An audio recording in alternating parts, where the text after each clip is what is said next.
نحمدہ ونصلی علی رسولہ الکریم اما بعد۔ معزز سامعین، آج کا ہمارا موضوع ہے خلافت عمر بن عبدالعزیز۔ عمر بن عبدالعزیز اموی خلفاء میں ایک بہت ہی مشہور خلیفہ ہو گزرے ہیں۔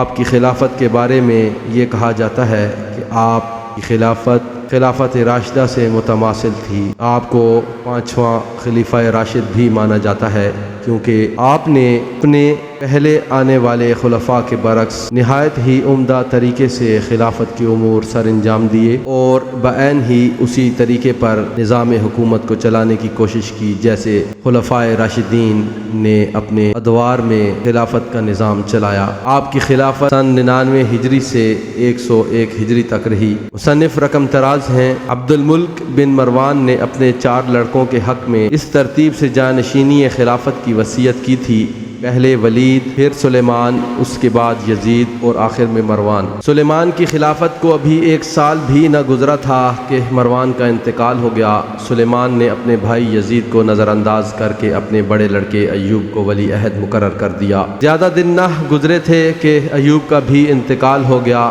دابق نامی مقام پر سلیمان پر بدہضمی کے زیر اثر جب موت کی پرچھائیاں پڑنے لگیں تو اس نے اپنے ایک نابالغ لڑکے کے حق میں ولی عہدی کی تحریر لکھوا دی۔ نابالغ ہونے کے علاوہ اس لڑکے کے طور طریق بھی اچھے نہیں تھے۔ رجا بن حیوہ اموی دربار کا ایک بار رسوخ قانونی مشیر دابق میں سلیمان کے ساتھ تھا۔ اس نے کہا، امیر المومنین، اگر خلیفہ کسی اچھے آدمی کو اپنا جانشین بنا کر دنیا سے رخصت ہوتا ہے تو قبر کے عذاب سے محفوظ رہتا ہے۔ سلیمان نے گوش ہوش سے یہ الفاظ سنے اور کہا، اچھا، میں غور کر کے دوسری رائے قائم کروں گا۔ 1-2 دن میں سلیمان نے رائے بدل دی اور اپنے نابالغ لڑکے کی ولی عہدی کی تحریر پھاڑ ڈالی۔ اس کے بعد اس نے رجا سے کہا، میرے لڑکے داؤد کے بارے میں تمہاری کیا رائے ہے؟ رجا نے کہا، امیر المومنین، وہ تو بہت دور قسطنطنیہ کے محاصرے میں مشغول ہے، کسی کو کیا معلوم زندہ بھی لوٹے گا یا نہیں۔ تو پھر سلیمان نے کہا، بتاؤ کسے خلیفہ بنایا جائے؟ رجا نے کہا، امیر المومنین، مناسب ہے کہ آپ خود کسی کا انتخاب کر لیں۔ سلیمان نے کہا، عمر بن عبدالعزیز کے بارے میں تمہاری کیا رائے ہے؟ رجا نے کہا، بخدا وہ بڑے ستودہ صفات اور سچے مسلمان ہیں۔ سلیمان نے عمر بن عبدالعزیز کو اپنا جان نشین مقرر کر دیا اور ان کے بعد یزید بن عبد الملک کو۔ عمر بن عبدالعزیز اس وقت سلیمان کے درباری اکابر کے ساتھ دابق میں موجود تھے۔ انہوں نے خلافت کا عہدہ قبول کر لیا۔ سلیمان کو دفنانے سے فارغ ہوتے ہی انہوں نے 3 ارجنٹ خط اپنے ہاتھ سے قلم بند کیے۔ ایک قسطنطنیہ کے محاصر سپہ سالار مسلمہ بن عبد الملک کو لکھا کہ محاصرہ اٹھا کر فوراً واپس آ جاؤ۔ دوسرا مصر کے وزیر مالیات اسامہ بن زید تنوخی، اور تیسرا شمالی افریقہ کے گورنر یزید بن ابی مسلم کی معزولی پر مشتمل تھا۔ یہ دونوں بہت ظالم دست دراز حاکم تھے اور عمر بن عبدالعزیز انہیں سخت ناپسند کرتے تھے۔ خلافت کا عہدہ سنبھالتے وقت عمر بن عبدالعزیز کی عمر لگ بھگ 37 سال کی تھی۔ ان کا رنگ صاف اور بقول باز گندمی تھا، چہرہ پتلا لیکن ملیح، جسم دبلا، آنکھیں دھنسی ہوئی، داڑھی خشودہ، پیشانی پر زخم کا گہرا نشان۔ خلافت کے وقت ان کے بال سفید ہو چکے تھے۔ ایک اطلاع سے ظاہر ہوتا ہے کہ ان کی 3 بیویاں تھیں اور ایک ولد بیویوں میں سے ایک فاطمہ نامی ان کے چچا عبد الملک کی لڑکی تھی۔ ایک دوسری اطلاع سے شہادت ملتی ہے کہ ان کی چہیتی کنیزیں زیادہ تھیں۔ ان کے ایک مولی کا بیان ہے کہ خلیفہ ہونے کے بعد انہوں نے ان کنیزوں سے کہا تھا کہ اگر تم چاہو تو میں تمہیں آزاد کر دوں اور تم دوسری جگہ چلی جاؤ، اور چاہو تو میرے ساتھ رہو، لیکن خلافت کی ذمہ داریاں سنبھالنے کے بعد اب میں تم سے دلچسپی نہ لے سکوں گا۔ ان کے 13 لڑکے اور 4 لڑکیاں بتائی جاتی ہیں۔ عمر کے والد عبدالعزیز 20 سال سے زیادہ مصر کے گورنر رہے اور اس اثناء میں انہوں نے بہت بڑے پیمانے پر دولت جمع کر لی تھی۔ کہا جاتا ہے کہ ان کی میراث سے عمر اور ان کے بھائیوں کو جو حصہ ملا وہ اپنی نظیر آپ تھا۔ اپنی دولت اور ہر قسم کا سامان مشکل ہی سے دوسرے وارثوں کو ملا ہوگا۔ لڑکپن اور جوانی کا خاصا بڑا حصہ عمر نے مدینے میں گزارا تھا، جہاں وہ پیدا ہوئے تھے۔ حدیث و فقہ کے حلقوں میں شرکت کے باوجود عمر بن عبدالعزیز مالدار قریشی جوانوں کی طرح بڑی نکھری اور پر آرام زندگی بسر کرتے تھے۔ والد سے ملنے والے خرچ کے علاوہ ان کے چچا عبد الملک بھی 5000 روپے انہیں دیتے تھے۔ سن 85 ہجری میں عبدالعزیز کا انتقال ہو گیا تو عبد الملک نے انہیں مدینے سے اپنے پاس دمشق بلا لیا اور اپنے لڑکوں کے ساتھ رکھا۔ عمر عبد الملک سے بہت مانوس تھے۔ سن 86 ہجری میں جب عبد الملک کا انتقال ہوا تو ان کے دل پر ایسی چوٹ لگی کہ 70 دن تک انہوں نے بطور سوگ قمیض کے نیچے کھرے بالوں کی بنڈی پہنی۔ خلافت سے پہلے عمر بن عبدالعزیز کی سالانہ یافت 2 لاکھ روپے بتائی جاتی ہے۔ حجاز کے مشہور نخلستان فدق کے علاوہ جس کے وہ مالک تھے، بہت سے گھوڑے اور مال و متاع انہیں والد کے ترکے میں ملا تھا۔ ان کے کھانے پینے اور رہن سہن کا معیار دوسرے اموی شہزادوں اور مالدار قریشی جوانوں کی طرح بلند تھا۔ ان کے لیے 5000 روپے کا حلہ، قمیض، شلوار یا تہبند اور عمامہ خریدا جاتا تھا، اور جب پہننے کا وقت آتا تو وہ اسے دیکھ کر ناک منہ چڑھاتے اور کہتے کہ اس کی وضع اچھی نہیں، اس کے پھول بوٹے خراب ہیں یا اس کا کپڑا موٹا ہے۔ اس زمانے میں 400 روپے کی ریشمی چادر ان کی نظر میں کھٹکا کرتی تھی۔ عمر بن عبدالعزیز کو پہلا سرکاری عہدہ گورنری مدینے کی شکل میں ان کے بہنوئی چچا زاد بھائی اور خلیفہ ولید بن عبد الملک کی طرف سے سن 87 ہجری میں ملا، جب ان کی عمر 25-26 سال کی تھی۔ ولید اور سلیمان دونوں عمر کے قدردان تھے۔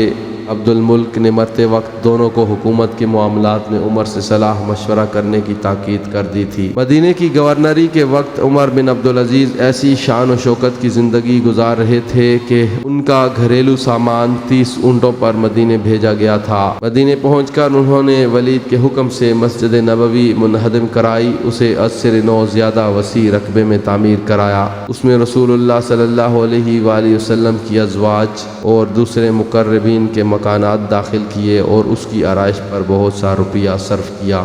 اس مسجد کی تعمیر کے ضمن میں اخبار و آثار کے ناقلوں نے ایک معزز قریشی کی جان کی قربانی کا واقعہ نقل کیا ہے۔ سابق خلیفہ عبداللہ بن زبیر کے لڑکے خبیب نے یہ دیکھ کر کہ رسول اللہ صلی اللہ علیہ وآلہ وسلم کی ازواج کے مکانات مسمار کیے جا رہے ہیں، عمر بن عبدالعزیز سے پرزور الفاظ میں احتجاج کیا اور شہر کے اکابر پر بھی زور ڈالا کہ اپنے اثر و رسوخ سے کام لے کر مکان گروانے کا کام رکوا دیں۔ عمر بن عبدالعزیز نے ولید کے حکم سے خبیب کے 50 کوڑے لگوائے اور بعض کے مطابق 100 کوڑے لگوا کر اس پر ٹھنڈے پانی کی مشق چھڑوا دی۔ سردی کا موسم تھا۔ سزا پانے کے بعد خبیب بیمار پڑ گیا اور چند دن بعد اس کا انتقال ہو گیا۔ عمر بن عبدالعزیز عام متمول قریشی جوانوں اور اموی شہزادوں کی طرح گانا سننے کے شوقین تھے، خود بھی گاتے تھے۔ ان کی آواز گانے کے لیے بہت موزوں تھی۔ کہا جاتا ہے کہ مدینے کی گورنری کے زمانے میں انہوں نے 7 راگ ایجاد کیے تھے۔ اگلا موضوع ہے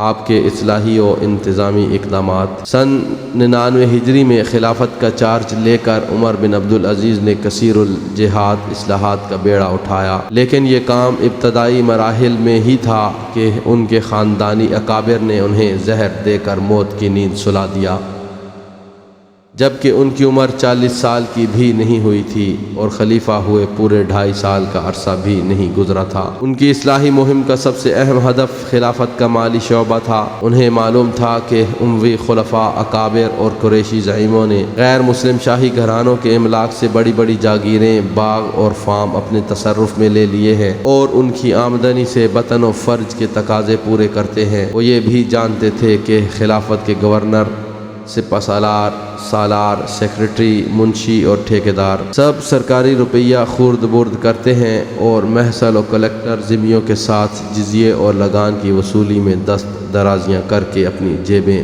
بھرتے ہیں۔ اسلامی مہم کی ابتدا جیسا کہ چاہیے تھا انہوں نے اپنی ذات اور گھر سے کی۔ انہوں نے عمدہ لباس پہننا چھوڑ دیا، مشک و عنبر کا استعمال ترک کر دیا، اپنے لمبے بال کٹوا دیے اور سادہ غذا کھانے لگے۔ سرکاری اعلیٰ نسل کے گھوڑوں کی بجائے وہ اپنے خچر پر نقل و حرکت کرتے تھے۔ انہوں نے دمشق کے سرکاری محل کی بجائے اپنے آبائی مکان میں رہائش اختیار کی۔ انہوں نے وہ سارا مال و متاع بیچ ڈالا جو انہیں والد سے بطور عطیات یا میراث ملا تھا۔ صوافی کی لاکھوں روپے سالانہ کی وہ آمدنی جو اموی خلفاء اپنے مقربوں، تعریف کرنے والوں اور ذاتی مصالحے جیسے مفادات پر صرف کرتے تھے، انہوں نے خزانے کے سپرد کر دی۔ گورنروں، سپہ سالاروں اور محصلین جزیہ و زکوٰۃ کی طرف سے خلفاء کو جو تحفے تحائف ملتے رہتے تھے، اور بڑے فارسی تہواروں، نوروز اور مہرجان کے موقعوں پر فارسی زمیندار، اکابر اور امراء لاکھوں روپے کے جو نذرانے خلفاء کو پیش کرتے تھے،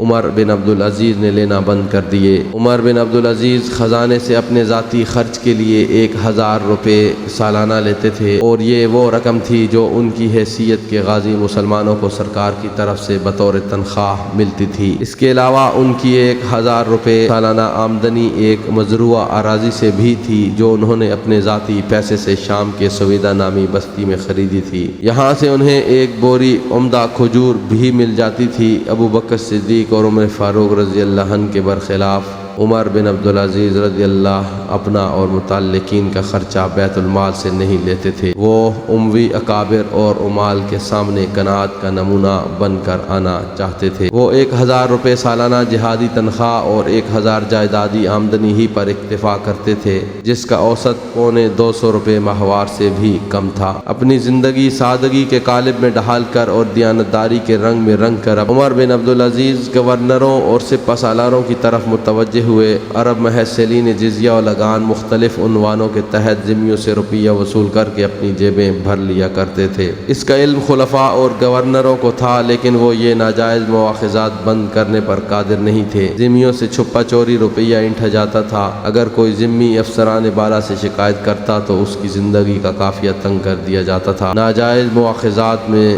چند یہ تھے: 1 نوروز اور مہرجان کے نذرانے، 2 ان رجسٹروں کی قیمت جن پر لگان اور جزیے کا اندراج ہوتا تھا، 3 ان ہرکاروں اور چپراسیوں کی تنخواہ جو لگان اور جزیے سے متعلق کاغذات ادھر ادھر لے جاتے تھے، 4 محصلین کے پاس گورنر یا خلیفہ کی طرف سے آنے والے افسروں کے قیام و طعام کے اخراجات، 5 جزیے اور لگان کے سکے پرکھنے والوں کی اجرت، 6 10 معیاری درہم 7 مسکال کے بقدر تھے، اور انہی سے زیادہ تر تجارتی کاروبار ہوتا تھا۔ لیکن عرب محصل لگان اور جزیے میں زیادہ قیمت والے درہم وصول کرتے تھے جن کا وزن 1 مسکال کے بقدر ہوتا تھا۔ نمبر 7 دفتروں کا کرایہ۔ عمر بن عبدالعزیز نے گورنروں کو فرمان بھیجے کہ ذمیوں سے مقررہ جزیے اور لگان کے علاوہ کسی دوسرے عنوان سے کچھ وصول نہ کیا جائے، لیکن یہ رسم اتنی پرانی ہو چکی تھی اور محصلوں کی سیرت میں ایسی رچ بس گئی تھی کہ خلیفہ کے حکم پر زیادہ دن تک عمل نہیں ہوا۔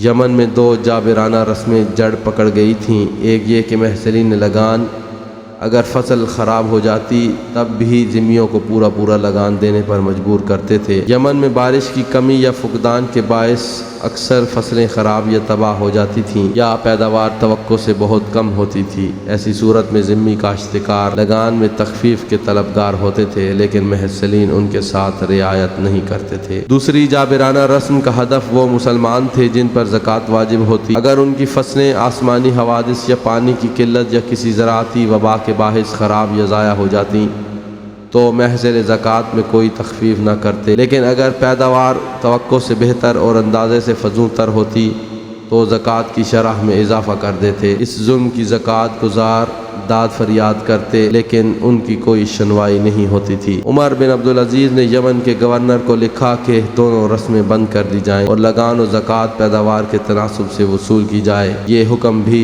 عمر بن عبدالعزیز کی آنکھیں بند ہوتے ہی تاکہ نسیاں پر رکھ دیا گیا۔ عمر بن عبدالعزیز خرد برد یا غبن کرنے والے حاکموں کو جسمانی سزا دے کر ان سے روپیہ وصول کرنے کی پالیسی کے خلاف تھے، جس پر ان کا پیش رو سلیمان شدت سے عمل پیرا تھا۔ ان کا موقف تھا کہ پہلے غبن کے الزامات کی تحقیق کی جائے اور اگر غبن ثابت ہو جائے تب عامل سے مواخذہ کیا جائے اور بصورت انکار اسے قید و بند کی سزا دی جائے۔ عمر بن عبدالعزیز کے ہاتھوں بڑے لوگوں کی بالخصوص اموی اور قریشی اکابر کی دولت بحق کے سرکار ضبط کرنے کی مہم زور پکڑتی گئی اور اسی تناسب سے دمشق کے شاہی خاندان کے اشتعال میں اضافہ ہوتا گیا۔ انہیں اس بات کا اندیشہ تھا کہ عمر ان کی باقی ماندہ جائیدادیں ضبط کر کے معاشرے میں ان کی امتیازی دولت مندی، عزت اور وجاہت کا خاتمہ کر دیں گے۔ دوسری طرف یزید بن عبد الملک جو عمر بن عبدالعزیز کے بعد خلافت کے لیے نامزد ہو چکا تھا، یہ محسوس کر رہا تھا کہ عمر اس کی بجائے کسی دوسرے شخص کو اپنا جانشین بنانا چاہتے ہیں۔ ان سب نے عمر کے وجود کو اپنے مفادات کے منافی سمجھ کر ان کے باورچی سے ساز باز کی اور اسے 5000 روپے رشوت دے کر ان کے کھانے میں زہر ملوا دیا۔ دوسری اطلاع ہے کہ ان کے پینے کا پانی زہر آلود کر دیا گیا۔ زہر کھانے کے بعد عمر بن عبدالعزیز 20 دن تک بیمار رہے۔ اس وقت باذنطینی قیصر کو، جو غالباً شام کی سرحد کے قریب آیا ہوا تھا، اس واقعہ کی خبر ہوئی تو اسے بہت دکھ ہوا۔ وہ عمر رضی اللہ عنہ کا قدردان تھا، ایک تو ان کی سادگی اور راست بازی کے باعث، اور دوسرے اس وجہ سے کہ انہوں نے خلیفہ ہوتے ہی سب سے پہلا کام یہ کیا تھا کہ باذنطینی پائے تخت قسطنطنیہ کا محاصرہ اٹھانے کا حکم دے دیا تھا۔ اس اقدام سے قیصر کے دل میں ان کے لیے امتنان کا گہرا جذبہ پیدا ہو گیا تھا۔ اس نے عمر رضی اللہ عنہ کو خط لکھا کہ مجھے یہ سن کر بڑا ملال ہوا ہے کہ آپ جیسے نیک سیرت انسان کو زہر دیا گیا ہے۔ میں آپ کے علاج کے لیے ایک حاذق طبیب بھیج رہا ہوں، جس کے علاج سے مجھے پوری توقع ہے کہ آپ صحت یاب ہو جائیں گے۔ طبیب نے آ کر نبض دیکھی اور کہا، آپ کے خون میں زہر سرایت کر گیا ہے۔ میں ایسی دوا دیتا ہوں جس سے خون صاف ہو جائے گا اور آپ پھر تندرست ہو جائیں گے۔ عمر نے علاج کرانے سے انکار کر دیا۔ وہ زندہ رہنا نہیں چاہتے تھے، وہ زندگی سے بیزار تھے۔ خلافت پر انہوں نے اپنا چین آرام سب قربان کر دیا تھا۔ ان کا جسم گھل گیا تھا، رنگ پیلا پڑ گیا تھا، سر کے بال جھڑ گئے تھے، دماغ بھی بری طرح متاثر تھا۔ ان کے درجنوں رشتہ دار اور عزیز و اقارب، جن سے انہیں تعاون اور حوصلہ ملنا چاہیے تھا، ان کی اصلاحی کوششوں کے سبب مخالف ہو گئے۔ وہ ہر وقت منہ پھلائے رہتے تھے، رات دن عمر رضی اللہ عنہ پر لعن طعن کرتے تھے، ان کی راہ کا کانٹا اور جان کے گاہک بنے ہوئے تھے۔ اپنا سکھ چین کھو کر اصلاحی کوششوں کو نامشکور اور ماحول کو اپنا دشمن پا کر زندگی عمر کے لیے ناقابل برداشت بوجھ بن گئی تھی۔ وہ اس وقت دیر سمعان میں تھے، جو حمص اور بقول باز حلب کے نواح میں ایک پرفضا مقام تھا، جس کے ارد گرد اموی رئیسوں کے محل اور باغ واقع تھے۔ یہاں ایک گرجا تھا اور اس سے متعلقہ اراضی وسیع رقبے میں پھیلی ہوئی تھی۔ علالت کے زمانے میں دیر سمعان کا بڑا پادری اپنے باغ کے کچھ پھل لے کر ان کی عیادت کو آیا۔ عمر نے پھل لے لیے اور چند درہم پادری کو دیے۔ اس نے لینے سے انکار کیا اور کہا، یہ پھل میرے باغ کے ہیں، میں خرید کر نہیں لایا ہوں۔ اس کے باوجود عمر نے درہم لینے پر اصرار کیا۔ پادری نے لے لیے۔ عمر نے اس سے کہا، میں اس مرض سے بچوں گا نہیں۔ یہ سن کر پادری کی آنکھوں میں آنسو آ گئے۔ عمر نے اس سے کہا، میں اس جگہ دفن ہونا چاہتا ہوں، یہ 50 روپے لو اور مجھے ایک قبر کی جگہ دے دو۔ وہ راضی ہو گیا اور عمر اسی جگہ دفن کیے گئے۔ عمر بن عبدالعزیز نے تقریباً 2.5 سال خلافت کی۔ اس دور سے متعلق ان کے جو حالات ہم تک پہنچے ہیں، ان سے ان کی غیر معمولی احتسابی نظر اور گہرے اصلاحی جذبے کا اظہار ہوتا ہے۔ لیکن خلافت سے پہلے انہوں نے اپنی زندگی کے جو 36-37 سال گزارے، ان میں وہ اپنے خاندان کی عیش و طرف سے بھری ہوئی زندگی کے حامل تھے۔ خلافت کا عہدہ سنبھال کر ان کی زندگی میں یہ حیرتناک انقلاب کیسے آیا؟ اس سوال کا تحقیقی جواب ہماری رائے میں یہ ہے کہ ان کے دل میں کچھ بچپن کی اچھی تعلیم و تربیت اور کچھ مدینے کے فقیہوں کی طویل صحبت کے زیر اثر پہلے ہی سے اصلاحی جذبہ موجود تھا، لیکن کمزور اور نیم خوابیدہ سا،